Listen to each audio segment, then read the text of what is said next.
5절 6절 보겠습니다. 에베소 1장 5절 그 기쁘신 뜻대로 우리를 예정하사 예수 그리스도로 말미암아 자기의 아들들이 되게 하셨으니 이는 그가 사랑하시는 자 안에서 우리에게 거저주시는 바 그의 은혜의 영광을 찬송하게 하려는 것이라. 아멘. 에베소서는 사도 바울이 감옥에서 썼다고 알려져 있잖아요. 옥중 서신이라는 말을 씁니다. 감옥에서 쓴 게 네 권인데 에베소서, 빌립보서, 또 골로새서, 빌레몬서 이 네 권을 감옥에서 썼어요. 그래서 감옥에 갇혀서 쓴 서신이라고 보기에는 에베소서의 그 내용 자체가 너무 광대하죠. 광대. 그러니까 창세 전으로 갔다가 뭐 만물 안에서 만물을 충만케 하신 자의 충만 그런 표현도 그러는데 감옥에 갇힌 자의 어떤 그 한계를 넘어서서 주님의 세계를 보여주고 있는 그런 서신입니다. 그래서 훨씬 더 약간 좀 본질적인 부분을 많이 다루고 있어요.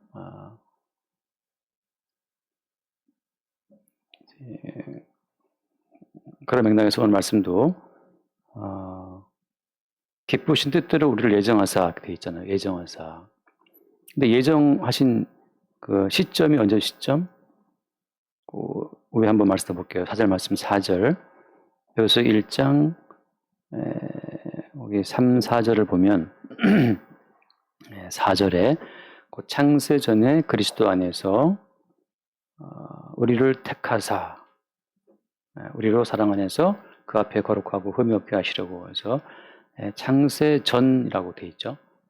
근데 이 창세 전이라는 것을 제가 방금 이제 시점이라고 말씀드렸는데 시점, 그러니까 시간이라고 보기도 참 어려워요. 왜냐하면 이제 창세 전에는 시간이 없잖아요. 시간이. 그러니까 창조된 이후부터 이제 공간이 생기고 그다음에 시간이 나왔기 때문에 우리가 아는 그 시간적 관념으로 시점 이렇게 말하기도 어렵습니다. 그러니까 시간과 공간이 생기기 전에 존재가 있기 이전에 그때 예수께서 우리를 어떻게 했다? 택하시고 예정했다 이렇게 이제 말씀하고 있는 거잖아요. 그러니까 이 말은 그냥 어떤 말이겠어요? 창세 전에 내가 너희를 택했고 예정했다라고 하는 그 말은 인간의 모든 존재와 행위와 아무 상관이 없다는 뜻이거든요. 이게 참 중요합니다. 그러니까 우리가 어떻게 살든 무엇을 어디서 어떻게 하면 산다 하더라도 하나님의 선택과 예정에는 아무 상관이 없다는 사실을 말하고 있는 거예요. 이 말을 제가 왜 하냐면 사람들이 이 예정을 생각할 때 우리들의 시간을 가지고 예정을 생각하다 보니까 우리의 의지는 우리의 자유의지는 그럼 우리가 지금 예컨대 오늘 교회 온 것도 예정되어 있는 겁니까? 내가 오늘 밥 먹을 때 와이프랑 싸웠다 예정되어 있는 겁니까? 내가 오늘 뭐 공부를 할까 말까? 그럼 내가 이 공부하는 건 예정된 것이고 안 하는 건 안 된 것인가? 우리의 일상 전체를 다 예정이라고 하는 어떤 그 예정 놀이에 빠뜨릴 수 있는 그런 어떤 뭐랄까 착각, 오해가 생긴다고 하는 거죠. 창세 전이라는 이 말씀 자체는 너희들이 뭘 한다 하더라도 너희들의 행위하고 하나님의 선택과 예정은 아무 상관이 없다. 그 사실을 말씀하고 있는 거예요. 따라서 우리가 뭔가를 함으로 말미암아서 하나님의 선택과 예정을 확인받고자 하는 것은 어때요? 그런 말하자면 나름의 허구의 세계에서 지금 헛다리를 짚고 있다고 하는 거예요. 한 말씀 볼게요. 마태복음 25장 말씀. 제가 이걸 어떻게 예를 들까 생각하다가 마태복음 25장 말씀을 잠깐만 25장 말씀에 거기 이제 양과 염소 이 비유잖아요. 모든 민족들을 모으고 양과 염소를 구분하고 있는 그 최후의 심판에 대한 이야기인데 그 최후의 심판 때 하나님께서 이 양의 민족 의인들에게 하신 선고를 봐요. 37절 말씀. 이에 의인들이 대답하되 하여되 주여 우리가 어느 때에 주께서 줄이신 것을 보고 음식을 대접하였으며 목마르신 것을 보고 마시게 하였나이까? 또 어느 때에 나그네신 것을 보고 영접하였으며 헛되신 것을 보고 옷 입혔나이까? 어느 때에 병드신 것이나 우여가 주신 것을 보고 배웠나이까 하려니 같이 사실을 봅시다. 성경이 대답하여 이르시되 내가 진실로 너에게 이르노니 너희가 여기 내 형제 중에 지극히 작은 자 하나에게 한 것이 곧 내게 한 것이니라 하시고. 그러니까 지금 이 의인들, 양의 민족은 자기들이 뭘 했다는 것을 지금 기억을 해야 못해요. 자기들이 의인된 어떤 근거에 대해서, 자기들이 구원받은 근거에 대해서 지금 이 의인들은 아는 바가 있습니까? 없습니까? 아는 바가 없어요. 지금 그냥 주님께서 그냥 야 니들이 나를 영접했잖니, 먹을 걸 주었고 내가 오게 했을 때 와봤잖아 이렇게 말씀할 때 그들 입장에서는 어때요? 언제 그랬지? 아무 기억도 없는데? 치매가 와서 모르는 게 아니에요. 이들의 행위와 아무 상관이 없이 어때요? 바꿔 말하면 이들은 이들 마음대로 다 살았을 뿐이라는 거죠. 다시 말해서 우리의 자유의지, 우리의 뭐 흔히 말하는 자유의지가 있냐 없냐 그러는데 그냥 멋대로 사세요. 뭐 그냥 마음대로 살라 이 말이죠. 니들이 마음대로 살아도 너희들이 살아가는 그 행위와 아무 상관이 없이 이미 창세 전에 주님의 뜻은 서 있다는 것을 보여주고 있는 거예요. 그 뒤에 말씀 마저 봐요. 41절 아니고 몇 절이죠? 40 뒤에 똑같이 4절 같이 봐요. 그들도 대답하여 이르되 주여 우리가 어느 때에 주께서 줄이신 것이나 목마르신 것이나 나그네신 것이나 헐벗으신 것이나 병드신 것이나 옥에 갇히신 것을 보고 구경하지 아니하더이까. 이 사람들도 지금 몰라요. 45절 이에 인경이 대답하여 이르시되 내가 진실로 너에게 이르노니 지극히 작은 자 하나에게 하지 아니한 것이고 내게 하지 아니한 것이니라 하시리니 그들은 영벌에 의인들은 영생에 들어갈 것이다. 그러니까 이 지금 영생에 들어가는 자들이나 또 반대편 자들이나 어때? 자기들이 뭘 했는지 왜 이런 대우를 받는지에 대해서 그들은 아는 바가 있어요 없어요? 아는 바가 없어요. 영생과 구원이라고 하는 것은 우리 인간의 어떤 행위와 아무 상관이 없다는 사실을 말씀하고 있는 거예요. 그러니까 이런 말씀을 보면서 그럼 내가 뭘 해야지 택함 받았을까? 내가 뭘 해야지 예정을 입었을까? 라고 우리 쪽에서 확인하는 그 모든 시도는 아무 의미 없다는 거죠. 이게 무슨 말이냐? 그냥 주어진 환경 속에서 마음대로 뜻대로 살아가라고 하는 거죠. 바꿔 말해서 영생을 노리고 영생을 다 덥나요? 지금 20도인데 더 18도. 영생을 노리고 뭘 하는 것 자체가 의미 없다는 거. 사람들이 왜 영생을 노리죠? 사람들이 영생을 노리는 그 어떤 그 동기는 뭡니까? 인간 속의 어떤 결핍 때문에 결핍. 인간의 어떤 그 결핍 때문에 우리는 결핍을 채워줄 구원을 바라고 결핍을 채울 영생을 바라보고 있는데 그냥 쉽게 말하면 교회에 나와서 예배하는 사람들 한 8, 90%? 아니 거의 99.9%는 다 그 뭔가 자기 삶 가운데 그 부족함 때문에 결핍 때문에 나와서 주 앞에 뭔가를 구하는 그런 본성이잖아요. 아무것도 아쉬운 것이 없는데 단지 청년 부자는 뭐가 아쉬웠습니까? 청년이었고 부자였고 관리였기 때문에 아무것도 아쉬운 것이 없어요. 단지 뭐가 아쉬워 이제? 영생이 아쉽죠. 영생이. 내가 죽으면 과연 구원을 칠 것인가? 그 영생이 아쉬워서 그가 말씀을 지켰단 말이죠. 영생을 얻기 위한 목적을 가지고 말씀을 지키는 그 모든 말씀을 지키는 행위가 우리 주님 보시기엔 어때요? 그 말씀을 지키는 너의 행위를 가지고서는 영생의 세계에 들어올 수 없다는 그 사실을 낙타와 바늘기를 가지고 말씀하신 거잖아요. 그러니까 창세 전에 택하고 예정하신 그 사건 가운데 그 말은 무슨 말인가? 우리 인간이 뭘 한다 하더라도 주님의 구원에 이를 수 없음을 말씀하고 다른 차원에 속해 있다는 사실을 말씀해 주고 있는 거죠.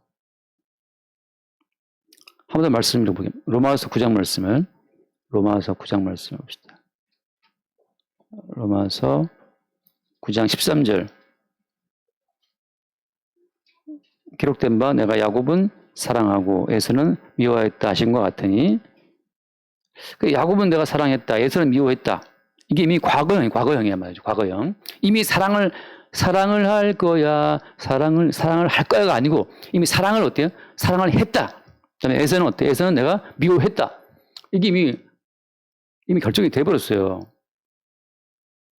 이미 하나님의 입장에서 사랑했다, 미워했다 결정돼 있는 상태이기 때문에 뭘 한다 하더라도 어때요? 하나님이 결정하는 사항 자체를 바꿀 수 없다는 거죠. 그럼 우리가 할 말, 그 뒤에 말씀, 우리가 그 말이죠. 그 뒤에 같이 봐요. 그 뒤에 말씀, 14절 말씀. 그런즉 우리가 무슨 말을 하리요? 하나님께 불의가 있느냐? 그럴 수 없다. 하나님 말도 안 돼. 우리한테 기회를 주셨어야지. 기회를 주시고 뭘 하셔야지. 왜 못 들어 하십니까? 못 들어 하니까 하나님이란 말이죠. 여기서 이제 그 소위 말 인본주의, 인간의 가치를 중시하는 많은 분들이,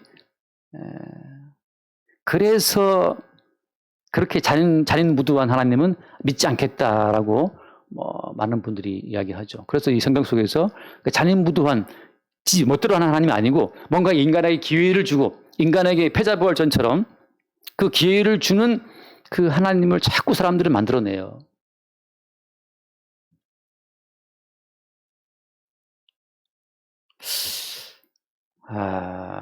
그래서 그때 이제 보지 않겠지만 뒤에 보면 그 이제 토교장이가 진흙 한 덩이를 가지고 진흙 덩어리를 가지고 귀있을 그릇을 또 테니스를 만드는데 그 진흙이 토교장이를 보고 뭐라 할 수 있느냐 말이죠. 너희들도 집에서 요리할 때 이 요리를 가지고 뭐 할지 네 마음대로 하지 않느냐. 하나님께 불의가 있느냐? 그럴 수 없단 말이죠. 하나님이 향하시는 모든 일은 의로운데 뭐가 들어온 거예요? 본인이 선악과를 먹고 본인이 하나님이 되다 보니까 똑같은 하나님 입장에서 저 하나님이 마음에 안 드는 거예요. 인식의 문제인 거죠. 피조물로서 창조의 부분으로 자기의 주제 파악을 해야 되는데 피조물이라는 그 신분을 잊어버리고 스스로 선악과를 먹고 조물주가 되어서 앉아서 하나님 이러면 됩니까? 하나님 불의하시네. 하나님이 말이야 기회를 줘야지 뭐 그렇게 멋대로 하냐 말이죠. 네가 하나님을 하든지. 하나님 내가 하나님이다. 나 선악과 먹었다. 잘 먹었다 그래. 코끼리를 죽이는 방법. 죽을 때까지 수세기로 찌른다 한 것처럼 말이죠. 결국 다 인간은 다 죽는단 말이죠. 나는 신이다 라고 하다가 다 죽잖아요. 근데 피조물의 그 주제를 파악한다고 하는 것은 창조자의 영이 들어와야만 파악되는 거지. 피조물인 주제에, 인간인 주제에, 진익인 주제에 본인이 하나님 자리에 올라가서 하나님이 이러면 안 된다라고 이걸 책을 펼쳐놓고 계속 이렇게 성경을 이렇게 자르고 편집되기 시작하면 마귀의 영이 들어가 있는 거란 말이에요.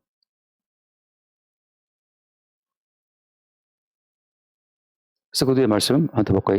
15절 말씀. 15절 모세에게 이르시되 내가 긍휼히 여길 자를 긍휼히 여기고 불쌍히 여길 자를 불쌍히 여기리라 하셨으니 16절 그런즉 원하는 자를 말미암음 또 아니요 다른 박탈하는 자를 말미암음 또 아니요 오직 긍휼히 여기시는 하나님으로 말미암음이니라. 다른 박질 원함 간절히 원하오니 간절히 원한다고 주께서 오케이 네 원함이 간절하니 네 정성이 너무 갸륵하니 받아줄게 그것도 아니고 아무리 비나이다 뭐 빌어도 너의 그 원함으로 아니다. 다른 박질로도 아니다. 그게 그 창세 전이에요. 피조물의 입장, 피조물의 어떤 열심, 헌신, 행위, 그걸 다 비껴나간단 말이죠. 우리가 언제 했습니까? 너희들이 모를 때.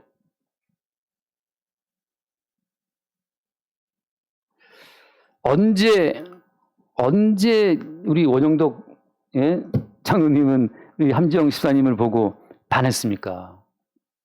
사람이 사람을 보고 반하는 것은 순간이에요. 어떤 한 순간에 아가서의 말씀 보면 한번 흘낏 보는 것으로 내 마음 뺏어갔다 그러거든요. 그 무수히 많은 어떤 그 장면들이 있지만 결정적으로 내 마음을 뺏어간 어떤 순간이 있어요. 그 한순간이 그냥 박혀서 쭉 가는 겁니다. 나머지 모든 장면들이 한순간에 그 이미지에 박혀서 다 갈아지는 거예요. 하나님께서는 그러니까 창세 전에 우리를 택하실 때 우리의 수없이 많은 그 행동들이 있고 수없이 많은 어떤 성품의 표현들이 있지만 하나님께서 야곱을 사랑했다라고 하시는 말씀처럼 하나님께서 사랑하시는 하나님이 보시고 그냥 하나님께서 마음을 주시는 한 그 순간만 딱 잡아내시는 겁니다. 그것이 어떤 거였어요? 네가 내 목마를 때 마실 것을 주었고 무수히 많은 인생 가운데에서 목마른 자에게 마실 것을 줬다고 말하게 되면 무수히 줬겠지 목마른 자에게. 근데 어떤 한 순간 그 목마른 자에게 물을 한 번 주는 그 사건 한 장면을 가지고 어때요? 전체 그 사람의 인생을 포장해 버리는 거예요. 한 순간의 이미지로 전체 그 사람의 인생을 다 만들어 버린다고 하는 평가한다는 거죠. 얼마 전에 잠깐 보다 보니까 요즘에 그 뭐죠? 국정보고인가? 요즘 하고 있잖아요. 나라가 어지러운데 또 김건희 여사 생일 파티 하는 장면을 대통령실에서 올렸나 보죠. 그래서 그 야당 의원이 지금 다 상태가 안 좋은데 왜 굳이 지금 그 영부인 그 생일 파티 사진을 굳이 올려서 이렇게 하냐. 그 좀 빼라 말이죠. 이렇게 야당 의원이 이제 이야기를 하니까 총리께서 답변하시기를 당신 같은 분 없어 그렇다 하고 이제 야당 의원을 또 세워주고 그랬던 뭐 그런 다 모르는 얘기입니까? 뭐 그런 얘기 있었어요. 무슨 말인가 하면은 그 사람이 어떤 인생을 살았는지 우리는 다 들여다볼 수는 없지만 미디어에 나오는 그 한 장면, 한 이미지를 가지고 우리는 전체를 평가한단 말이죠. 하나님께서는 우리 인생에 무수히 많은 일들이 있지만 창세 전에 이미 하나의 사건으로 우리를 택하신 거예요. 제가 얼마 전에 제 아내 발가락에 가시를 빼줬는데 뭐 아내 발가락 가시 빼준 게 아무것도 안 했는데 굉장히 그것이 그것이 약간 감격적이었다 그러는데 내가 볼 때는 가시 빼주는 게 뭐 저는 눈이 그것도 이제 밝은 편이니까 먼 데는 안 보이지만 가까이 거 잘 보이잖아요. 잘 보이더라고요. 가시가 막혔네. 근데 이제 약간의 노안이 오셔갖고 가시가 이제 안 보이지. 발바닥에 가시가 안 보여. 그 무수히 많은 사건 가운데 하나의 작은 사건이 전체 그 사람의 인생의 어떤 이미지를 결정하는 것처럼 하나님께서 창세 전에 택했다, 해석했다 말씀하실 때에는 우리가 뭐 범죄하고 수없이 많이 있지만 하나의 어떤 포착해내는 그 하나의 장면이 있어요. 그게 목마를 때 마실 것을 주었다. 옥에 있어 네가 돌아보았다. 내가 배고플 때 먹을 걸 주었다. 언제 했습니까? 언제 했습니까? 왜? 너무 많이 했기 때문에 기억도 안 나.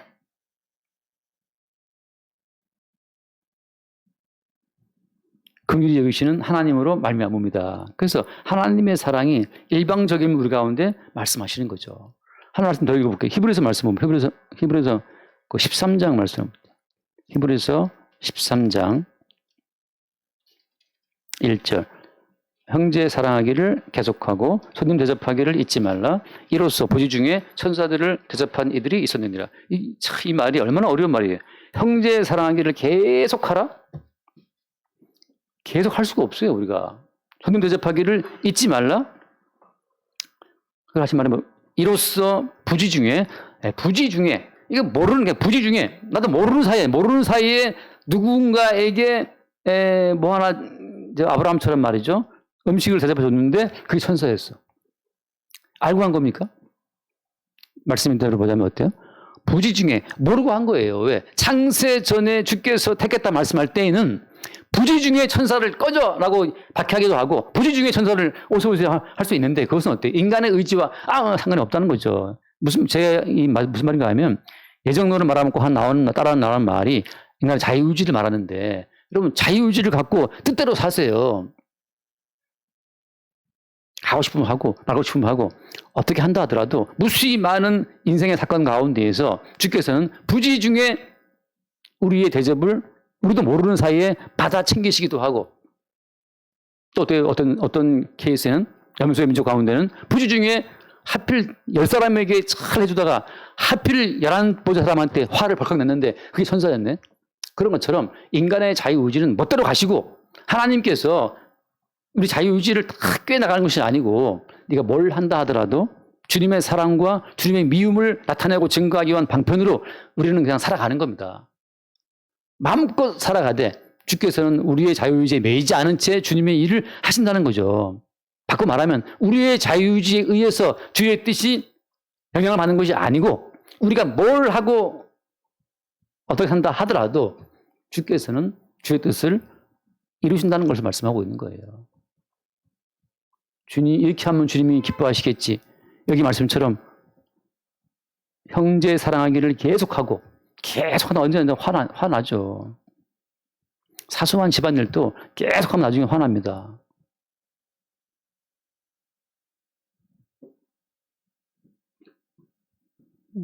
그렇지 않나요? 집안일도 이게 아무것도 아닌 것 같지만 계속 하다 보면 나중에 화가 나 지쳐요. 이 마음속에 분노가 한번 폭발한단 말이죠. 마찬가지로 우리가 주의 모든 말씀을 지킨다? 언젠가 지키다 결국은 지쳐 나가 떨어져. 그때 천사가 나타나가지고 물 좀 주시오. 그때 우리는 화가 나서 꺼져라고 한단 말이죠. 그때 네가 염소의 민족이야. 근데 언제 있습니까? 부지중에. 우리의 인식과 우리의 행위와 우리의 존재와 아무 상관이 없이 주께서는 창세 전에 주의 뜻을 나타내신다는 것을 말씀할 때 그 창세 전이라는 표현을 쓰고 있는 거예요. 우리의 자유의지하고 아무 상관이 없어요. 말씀 한번 더 봅시다. 로마서 3장 말씀에 이 왜 상관이 없냐면 로마서 3장 9절 말씀, 로마서 3장 9절. 그러면 어떠하냐? 우리는 나으냐? 결코 아니라 유대인이나 헬라인이나 다 죄 아래에 있다고 우리가 이미 선언했다. 같이 봐요. 10절. 기록된 바 의인은 없나니 하나도 없습니다. 여러분, 의인은 없나니 하나도 없기 때문에 뭘 한다 하더라도 그냥 의인들은 하나도 없고 다 죄인밖에 없어요. 이 땅 가운데 이렇게 쭉 보니까는 하나님 아들 저기 있네 하고 어떤 하나님이 보시기에 저기 내 아들이 있다라고 볼 어때요? 그런 의인이 있다 없다? 한 명도 없다는 거죠. 그 뒤에 깨닫는 자도 없고 하나님을 찾는 자도 없고 다 치우쳐 함께 무익하게 되고 서로 향하는 자가 없나니 하나도 없다. 한 명도 없다는 거죠. 왜 이 말씀을 드리냐 하면 오늘 그 말 돌아와서 에베소서 1장 한 번 더 5절 말씀 5절에 그 기쁘신 뜻대로 우리를 예정하사 예수 그리스도로 말미암아 자기의 아들들이 되게 하셨으니 로마서 말씀에 의하면은 의인이 한 명도 없기 때문에 어때요? 하나님의 아들도 없어요. 죄인의 아들 될 수는 없거든요. 그러니까 이 땅 가운데에서는 아예 하나님의 아들이 없고 의인도 없고 다 죄인밖에 없어요. 그 아들이 여기 아들이 되겠다면서요. 언제 되게 한 겁니까 이것은? 이 아들 되겠다는 것은 이미 창세 전에 있었던 그 아들이 이 땅에 돌출되는 겁니다. 이 땅에 무수히 많은 인간 가운데서 아들을 택하시는 것이 아니고 이미 창세 전에 하나님의 아들은 택함 받았고 사랑받았고 그 창세전에 있었던 그 아들이 이 땅에 등장된다는 거죠. 무엇을 입고? 죄인의 옷을 입고.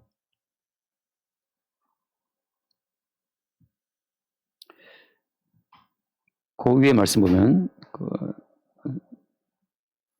4절 말씀에 그 창세 전에 그리스도 안에서 우리를 택하사 우리로 사랑 안에서 그 앞에 거룩하고 흠이 없게 하시려고 뭐 했다? 예정했다. 그러면 자 거룩하고 흠이 없게 하시려면 뭐가 필요하죠? 거룩과 무흠하기 위해서는 그 아들 예수 그리스도의 피가 필요하죠. 그래서 바꿔 말하면 그 아들의 피를 뿌리기 위해서 그 아들의 피를 바르기 위해서 이 땅에 등장된 자들이 하나님의 아들이에요. 아까 제가 드릴 말씀이지만 아담과 하와가 선악과를 먹기 전에 거룩한 상태였습니까? 아담과 하와가 선악과를 안 먹었어요. 그럼 거룩합니까? 선악과 안 먹었으니까 거룩하다 안 하다. OX. 선악과를 안 먹은 상태. 아담과 하와는 거룩하다. O, X. 성경에서 말하는 거룩은 무조건인데 그 아들 예수 그리스도의 피가 있어야 거룩이에요. 아담과 하와는 무죄하지만 죄는 없었지만 어때요? 무죄하지만 항상 죄 지을 가능성이 농후한 상태. 백지긴 백지인데 백지 위에 하나 묻으면 바로 더러워지는 것처럼 하얀 옷을 입었는데 이게 더러워지는 거죠. 거룩이란 뭐냐? 거룩이란 십자가에서 흘리신 그 아들 예수 그리스도의 피 뿌림이 있을 때만 거룩해지는 거예요. 이게 거룩의 개념인데 하나님께서는 그 아들의 피를 주입받은 한 새로운 종족, 그것이 어때요? 하나님의 아들들이란 말이죠. 하나님의 아들이신 예수의 피 뿌림을 통해서 나타나게 되는 아들들. 그래서 자기의 아들들이 되게 하셨으니 한 말씀처럼 자기의 본 아들이신 예수의 피 뿌림을 통해 등장하게 될 거룩한 양자들, 그 아들의 피가 주입되어져 있는 그 한 무리의 아들들을 창조하시기 위해서 이 모든 세상 만물을 주께서 창조하시고 운영하고 있다는 거죠. 그래서 아담과 하와는 무죄하지만 거룩하진 않아요. 거룩히 한다고 말할 때는 반드시 그 아들의 피가 주입돼야 되고 그 아들의 피 안에서 우리는 거룩하고 흠이 없게 하시려고 하신 말씀처럼 바꿔 말하면 그 아들의 피뿌림을 우리 가운데 주기 위해서 우리를 예정했다고 하는 거죠. 그러니까 이미 주께서 창세전에 우리를 사랑했다라고 말씀할 때는 어때요? 이미 그 창세전에 뭐가 있었던 겁니까? 창세전에 이미 그 아들 예수로서의 피뿌림이 다 들어 있었던 거예요. 그 아들 예수로서의 피뿌림이 들어 있었기 때문에 우리가 역사를 살면서 그 아들의 피뿌림이 우리가 나타나고 등장될 그 때를 발견할 뿐이에요. 언제 어느 때인지는 알 수 없지만. 자, 다시 한번 말씀드립니다. 그럼 이제 쉽게 이렇게 바꿔서 말해볼게요. 그러면 그 사람이 하나님의 아들들인지, 그 사람이 하나님의 아들들 가운데 하나인지, 원어무됨 아들들 가운데 하나인지 아닌지 어떻게 알 수 있느냐? 어떻게 알 수 있겠어요? 하나님의 친아들인 예수 그리스도의 핏뿌림과 연관된 어떤 사건이 있어야 되는 거예요. 하나님의 아들이신 예수 그리스도의 핏뿌림의 어떤 사건과 연관되어 있는 그 십자가의 사건과 연관되어 있느냐? 그것이 아들됨의 증거가 되겠죠. 잠깐 말씀 한번 읽어볼게요. 사도행전 2장을 보면 사도행전 2장 23절 사도행전 2장 23절 그가 하나님께서 정하신 뜻과 미리 아신 대로 내준 바 되었거늘 너희가 법 없는 자들의 손을 빌려 못 박아 죽였으나. 자, 지금 베드로가 처음 설교하는 내용인데 베드로의 설교는 이 중간중간 마지막까지 결론은 뭐냐면 결론은 너희들이 십자가에 예수를 못 박아 죽였다라는 것으로 모든 말씀이 흘러가요. 이걸 왜 강조하는 겁니까? 너희가 못 박아 예수를 죽였다라고 말할 때 그 못 박아 죽이는 십자가 사건을 통해서만 그 아들의 피가 우리 가운데로 들어오는 겁니다. 아니 그냥 예수님께서 스프링클러 켜듯이 그냥 피를 쫙 뿌려주면 안 됩니까? 그냥 그 예수님께서 수돗물 틀면 수돗물 물 나오듯이 그냥 피 나오게 해서 마시게 하면 안 됩니까? 안 돼요. 어떻게 왜 안 되는 거예요? 그러면 죄인들이 그 아들의 예수의 피마저 소유를 해서 영생을 추구한단 말이죠. 죄인들의 죄인됨이 깨지지 않으면 죄인들의 죄인됨이 나타나고 증거되는 과정을 통해서만 그 아들의 피가 공급이 돼야 우리 가운데 개인적인 우리의 모든 의로움이 하나도 남아있지 않게 되는 거예요.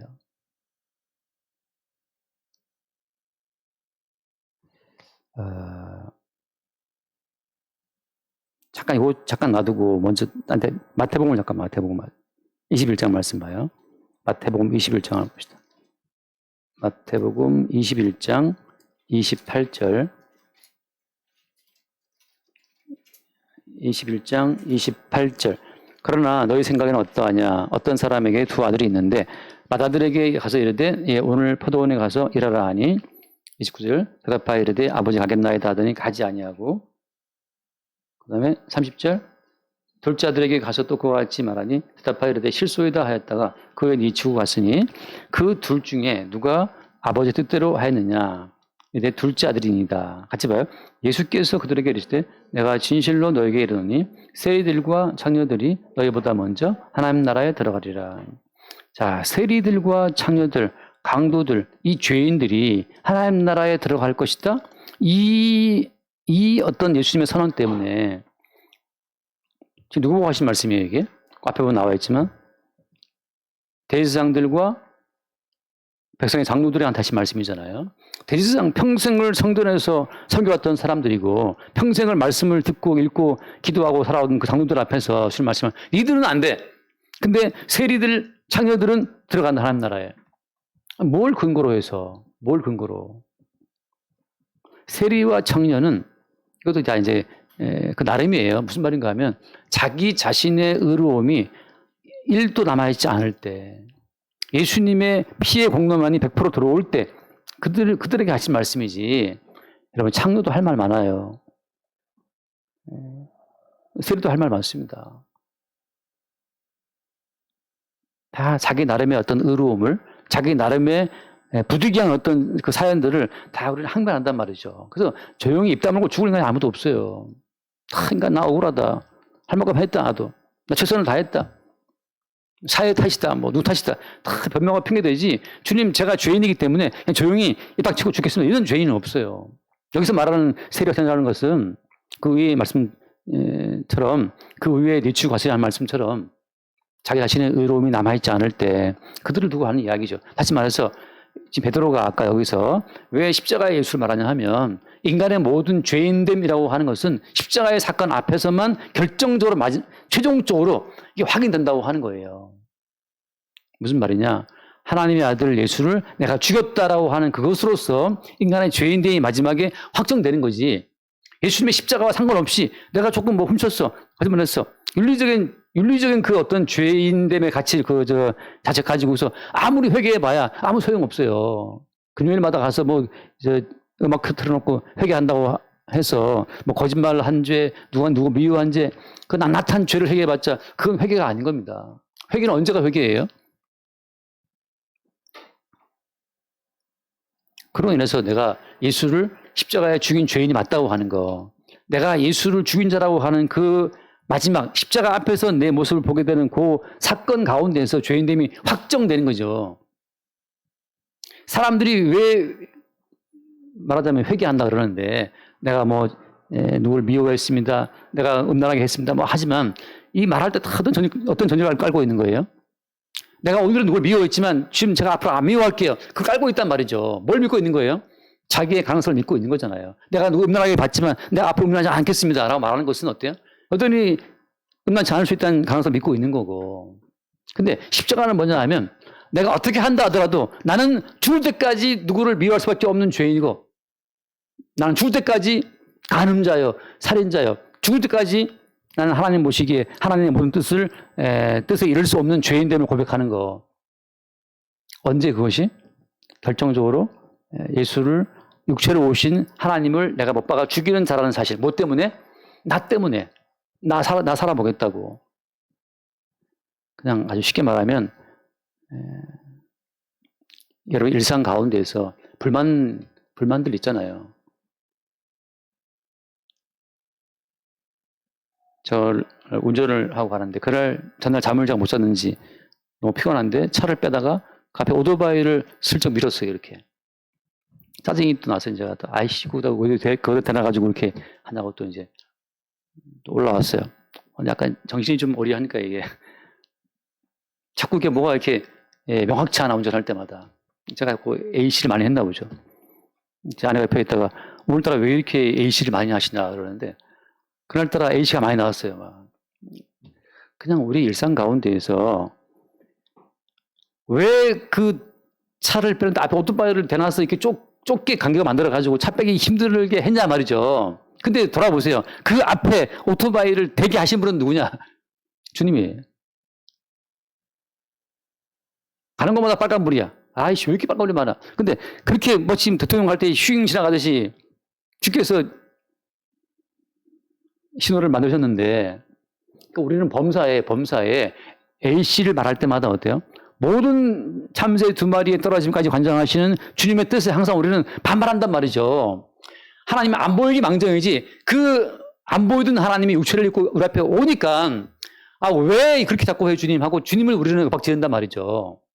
범사에 우리가 우리의 뜻대로 안 되는 세상을 향해서 불평과 불만과 ACBC를 남발할 때, 그것이 말하자면 육체로 오신 하나님을 핍박하고 박해하고 못 박아 죽이는 어떤 사태의 작은 단초들이란 말이죠. 앞으로 불평하지 마. 감사해야지라고 나에게로 돌아오는 것이 아니고, 이렇게 불평, 원망이 심하기 때문에 이것이 확대되어 결국은 육체로 오신 하나님의 멱살을 붙잡고 왜 이렇게 내 인생을 힘들게 하냐 말이죠, 하나님. 라고 하나님이 몰아붙이고 있는 그런 모습을 우리가 볼 때, 그게 바로 십자가의 사건 앞에 서게 된 죄인의 모습이라고 하는 거예요. 거창하게 정말 뭐 창 들고 막 예수를 찔러서가 아니고, 우리 일상 가운데에서 뜻대로 안 되는 범사에 불평, 원망하는 그 사건들 자체가 예수의 멱살을 붙잡고 흔들다가 찌르는 어떤 십자가의 사건의 작은 어떤 발현들이라고 하는 거죠.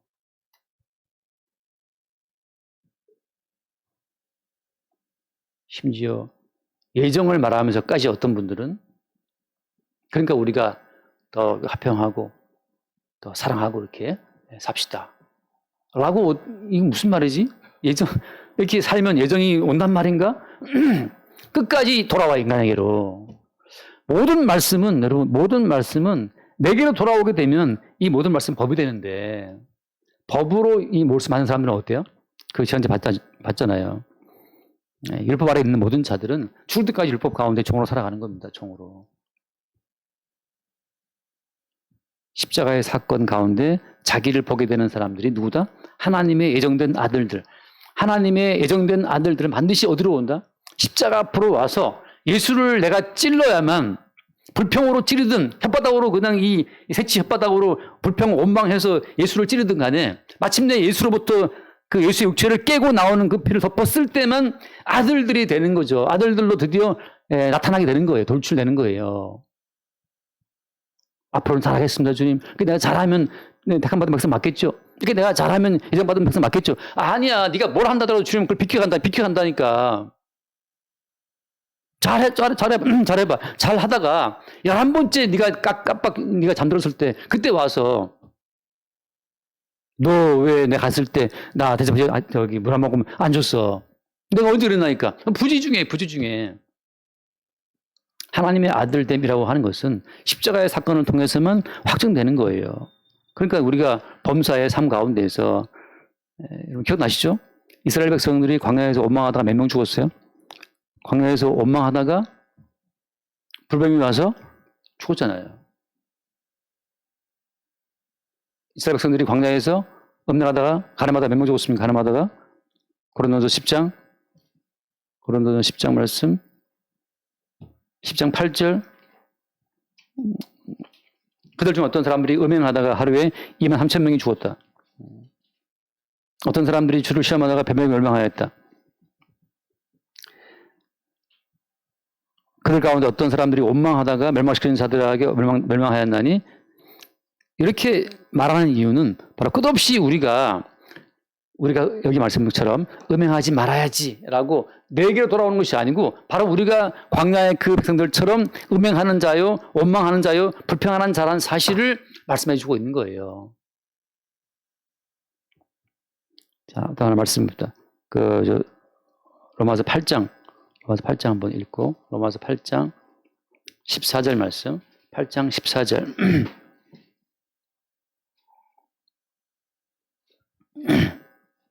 같이 봅시다. 무릇 하나님의 영으로 인도함을 받는 그 사람은 곧 하나님의 아들이라. 하나님의 영으로 인도함 받는 사람이 어디로 인도하시는 거예요? 어디로? 하나님의 영이. 하나님의 인도하시는 것은 그 8장 1절에 보면 나오지만 그리스도 예수 아는 자에는 정점이 없다. 다시 말해서 십자가에서 우리의 죄를 속하고 그리고 모든 율법을 다 완성하신 그 십자가의 예수 앞으로 인도하시는 것이 하나님의 영이라고 하는 거죠. 왜?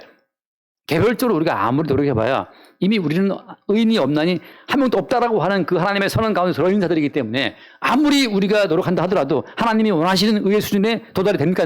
안 된단 말이죠. 하나님의 영으로 우리를 어디로 인도한다? 그래서 십자가에 죽임당하신 예수 앞으로 우리를 인도하는 거예요. 그 뒤에 말씀 15절 너희는 다시 무서워하는 종영을 받지 아니하고 양자의 영을 받았으므로 뭐라고 불러요? 우리가 아버지. 아빠라는 하나님을 아빠라고 부르는 것은 이건 너무나 혁명적이라서 그 당시에 바리새인들이 정말 기겁을 했어요. 어떻게 하나님을 거룩하신 하나님을 아빠라고 부르냐. 저도 아직 아빠라는 걸 불러본 적이 없는 사람이지만 아빠라는 단어가 주는 그 친근함을 저는 잘 모르겠어요. 내가 아빠를 못 불러봤기 때문에. 근데 하도 아버지는 어마어마하신 분이어서 감히 아빠라고 부르기가 좀 상당히 어려웠어요. 근데 우리 애들은 뭐 그냥 아빠 부르니까 얼마나 그 친근한지. 근데 그 거룩하신 하나님을 어떻게 불러요? 아빠라고 부른단 말이죠. 왜? 아들의 영을 받았기 때문에. 그 말은 무슨 말인가? 내가 이렇게 하면 뭐 아빠가 기뻐할까, 이렇게 하면 뭐 싫어할까, 그걸 따지지 않아요. 그냥 있는 모습 그대로를 보여도 어때요? 그냥 아빠기 때문에 다 수용한다는 믿음이 있는 거죠. 아빠의 눈치 보면 아빠도 불편합니다. 근데 아빠 앞에서 자유로운 그 상태를 아빠도 좋아한다니까요. 아빠들 동의합니까? 뭐 어때요? 뭐 이광희 사람이 또 막 상민이가 아빠들하고 막 무서워서 막 이렇게 바르게 하려고 막 이렇게 하면 아니에요. 자식들은 아빠가 들어와서 자빠져 있으더라도 편안한 상태가 좋지. 물론 어릴 때 저는 자빠져 있다가 아버지 들어오셨을 때 호통 한번 와우싸 그러면 일어나서 아이고 오셨습니까? 이렇게 했어야 되는데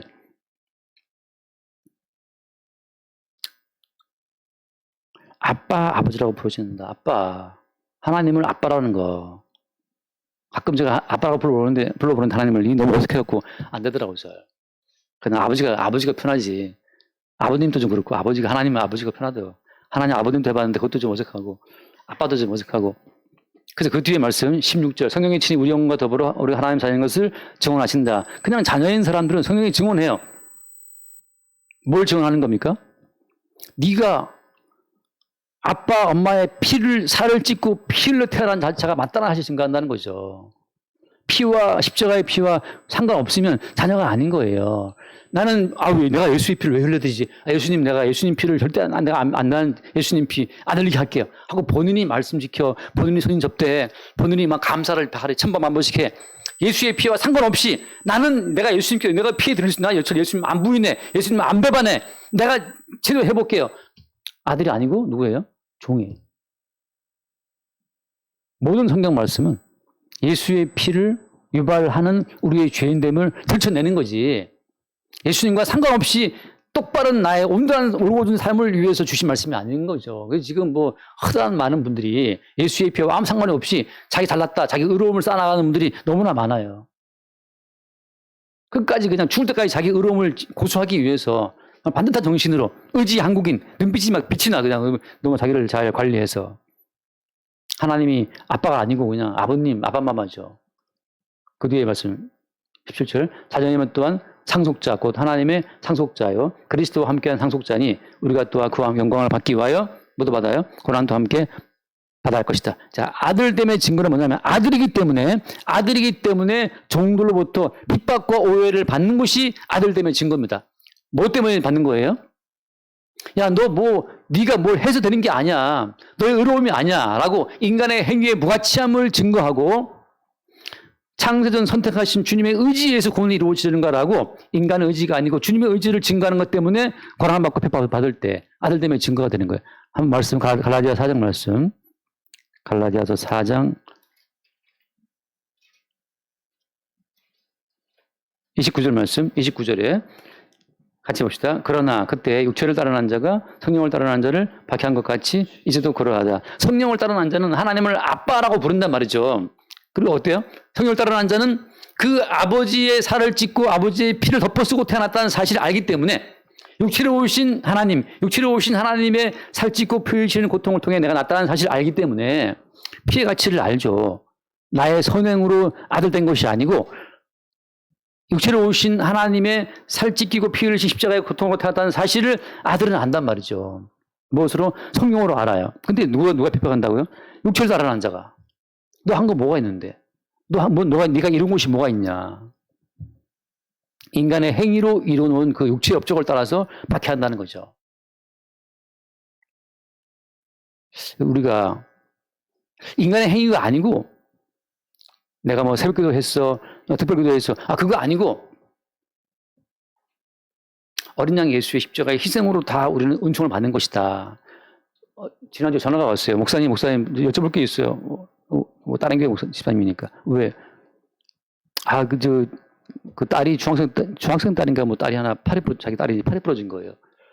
그래서 교회 갔는데 다른 그 교회 권사님 집사님들이 집사님 기도 안 해서 그렇지. 기도하셔야지. 기도 안 하니까 그 딸 팔 부러졌지. 근데 그 말을 듣고 이제 집사님 아내분이 너무 상처받았다는 거죠. 지금 딸 팔 부러진 것도 마음 괴로워 죽겠는데 교회 갔더니만 기도 안 해서 그렇다고 막 기도 열심히 하라고 막 혼내키니까 더 마음에 쓰라린 거죠.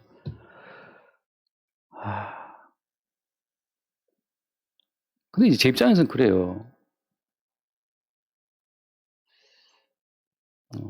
그런 게 안 나가면 안 됩니까? 근데 이제 오랫동안 거기에 시간 바쳐, 헌금 바쳐, 관계가 있다 보니까 나올 수도 없어요. 근데 뭘 기도 안 했다고 팔이 부러집니까? 그러니까 모든 것을 인간 행위에 기반을 두고 따지는 거예요, 모든. 남편 사람 망했어. 그거 봐, 그렇게 기도 안 하고 교회 열심히 안 나오던 남편 망했잖아. 하고 모든 걸 그냥 행위에 기반을 두고 하니까 다 육체를 따라가는 자고 다 종들인 거예요. 종들은 행위를 근거로 해서 자기의 모든 돌아올 그 가치를 평가받잖아요, 종들은. 자녀는, 아들은 행위가 아니고 아들이고 딸이기 때문에 가치가 있는 거예요. 그러나 어때? 종들은 뭐를 내놔야 돼. 뭐 행함이 있어야만 행위의 근거를 두고 그 사람의 평가받는 것이 가치 받잖아요. 교회라고 하는 것은 너 한 거 있냐? 한 가지 뿔도 없어. 근데 왜 어떻게 용서하시고 홀로 성취하신 예수의 은총으로 여기 앉아있다. 그러니까 모든 성도는 내가 실패한 것밖에 할 말이 없어요. 실패하기밖에. 한 것이 없다는 것밖에 말할 게 없어요. 한 것이 있다면, 한 것이 있다면 그건 주의 은혜지. 육체를 따르는 자가 성령을 따르는 박형같이 어때요? 이제도 그러하다. now, same이라고 지금도 그렇단 말이죠. 인간의 행위를 말하고 행위를 그저 촉구한단 말이에요. 교회마다. 행위를 촉구하고 행위를 격려하고 행위를 많이 하는 사람을 또 올려주고. 근데 행위가 아니고 뭐예요? 십자가의 사건으로 주어진 은총만으로 우리 가운데 하나님의 사랑과 애정의 복이 주어진다고 하는 거죠. 근데 여러분 이것은 우리 스스로에 대한 싸움이기도 해요. 우리도 어때요? 스스로. 너 왜 그러고 있냐라고 우리의 모습을 스스로 평가할 때가 있잖아요. 우리가 우리의 모습 평가하면 어때요? 다 마음에 듭니까? 여러분 이 모습이? 정철아 집사 자기를 볼 때 브라보 마이 라이프 내 인생 정말 대단했어 이렇게 늘 막 자기 인생에서 이렇게 흡족해 만족이 되냐 말이죠. 내 인생 왜 이럴까라고 하는 그 어떤 인생에 대한 미흡함이 다 있지 않아요? 그럴 때 어때? 그럴 때 바로 육체를 따르는 자가, 다시 말하면 행위를 따르는 자가 행위의 가치를 가지고 너 잘할 수 있었는데 왜 그랬냐라고 또 우리 현재의 모습을, 우리 행위의 근거를 두고 우리 현재의 모습을 판단, 평가하고 있는 그 악한 영을 또 다른 우리의 자아가, 성령을 따르는 그 자아가 책망하는 그 내적 갈등이 늘 따라온다는 거죠. 초창기에 적은 밖에 있지만 나중에 이스라엘은 어때? 이스라엘 적은 내부에 있어요. 그것처럼 성도도 마찬가지로 처음 바깥에 누군가가 너 기도 안 해서 팔 부러졌지 이렇게 말하지만 나중에 어때? 나중에는 스스로 본인 생각할 때 정말 기도 안 해서 팔 부러졌나 우리 딸님이 하고 본인 속에서 본인의 또 행위를 추구하는 새로운 자아가 또 올라온단 말이죠. 그때 어때? 우리는 뭘 말해야 되는 겁니까? 한번 읽고 마칩시다. 시편 42편 읽고 마칩시다. 시편 42편 11절 내 영혼아 내가 어찌하여 낙심하며 어찌하여 내 속에서 불안해하는가. 나는 하나님께 소망을 두라. 나는 그가 나타나 도우심을 말미암아 내 하나님을 여전히 찬송하리로다. 내 영혼아 너 왜 낙심하고 왜 불안해하느냐. 행위에 기반을 두고 내 인생 이게 뭐지? 나 왜 이렇게 지금 나이가 몇살 이렇게 초라하게 살고 있지라고 하는 내 행위의 근거를 두고 만들어진 인생인 것처럼 오해하고 착각하고 있는 그 나를 향해서 내 영혼아 너 왜 낙심하고 불안해하고 있어? 네 행위로 네 인생 만든 것이 아니라 그리스도 예수의 십자가의 희생으로 빚어진 인생이라는 사실을 다시 우리에게 알게 할 때 그 우리 가운데 두 개의 자아의 싸움 가운데서 우리가 그 육체에 속한 자아를 물리치고 책망하는 그 새로운 갈등, 그 새로운 전쟁이 우리 내부 가운데 항상 있다는 말이죠. 끝까지 창세 전에 주께서 우리를 사랑했다라고 하는 그 사랑 안에 거하시기를 바랍니다. 늘 그 사랑을 누가 위협하느냐? 이 땅에서 만들어진 행위의 근거를 두고 우리 인생을 만들어 가야 한다고 말하는 그 마귀의 논리가 끝없이 창세전에 주님의 사랑을 의심하게 만들어요. 이런 지금 바울은 감옥에서 로마에 있는 감옥에서 에베소 교인에게 편지를 쓰고 있습니다. 본인이 지금 감옥에 들어가 있는 깜빵에 갇힌 감금된 주제에 뭘 이렇게 할 말이 많아요. 본인이 지금 말하자면 지하 새빵살이 하는 주제에 뭐 할 말이 많냔 말이죠. 그런 인간의 행위의 근거를 두고 자기 인생을 보게 되면 할 말이 없지. 당시 로마 시대에 쟁쟁한 할 말이 없지만 어때요? 지금 바울은 말하기를 창세전의 그리스도 안에서 주님의 택함과 주의 사랑과 주의 애정을 말하기 때문에 이 땅과 아무 상관이 없는 이 땅 자체는 이미 죄의 은이 없는 심판 속에 집어넣고 이 땅을 벗어난 그 창세전의 세계에 그 근거를 두고 이 땅을 쫙 보고 있다 보니까 할 말이 많은 거죠. 심판할 수 있고 재판할 수 있고 왕처럼 말할 수 있는 거예요. 우리 삶 가운데 성령 안에서 수시로 십자가를 거쳐 창세전 세계, 그 창세전 세계의 안목으로 창세 이후에 이 세계를 볼 수 있는 은혜가 늘 있기를 바랍니다. 기도하겠습니다. 존귀하신 주님 감사합니다. 이미 창세전에 기쁘신 뜻대로 우리를 예정하셔서 주의 아들 되게 하신 것을 우리 삶 가운데 늘 새롭게 확인할 수 있도록 인도하여 주옵시고 우리 행함이 아니라 피 흘리신 그리스도 예수의 은총으로 말미암아 오늘 우리의 삶이 존재하고 있음을 늘 새롭게 발견하고 찬송케 하여 주옵소서. 우리 주 예수를 기도드립니다. 아멘.